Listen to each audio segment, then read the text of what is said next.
Her il partı sekizi, okşayır qəlbimizi, günlərin çox əzizi. Anaların bayramı.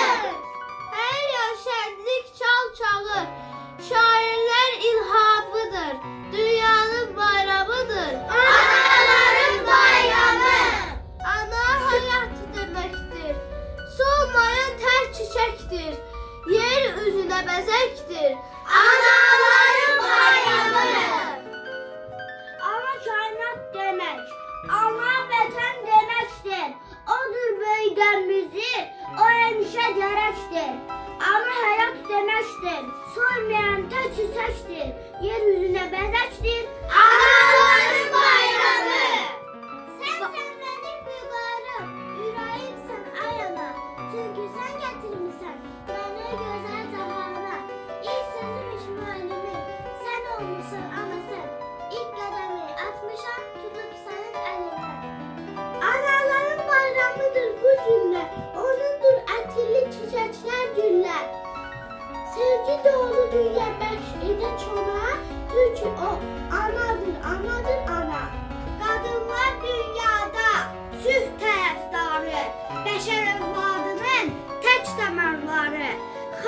Xoş arzu diləkli anadır qadın, sevimli, istəkli anadır qadın. Ey dünya, səsmə səs ver mənim, anadır həyatda mənim həmdəmim, anadır sevincim, anadır gəmim, mənim həyatım da elə anadır. Sevimli, qəhrəman.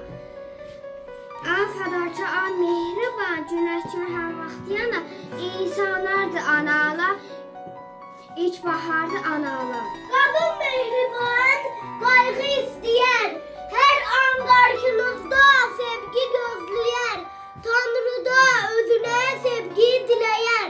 Ah, gözəl qadınlar, sihirli qadınlar. Bayramıydı qadınların yerdən göydən yağırdınız. Anaların üz gözündən oxunur fərəq qurub. Qadınların hamı o gün tələsirdi təbrik üçün. Bugün gözəl bayramdır, qadınların bayramı. Bugün uçur arzular, qanadlı göyərçin tək. Sizə təbrikə gəlib, şəm kövrək birincilər.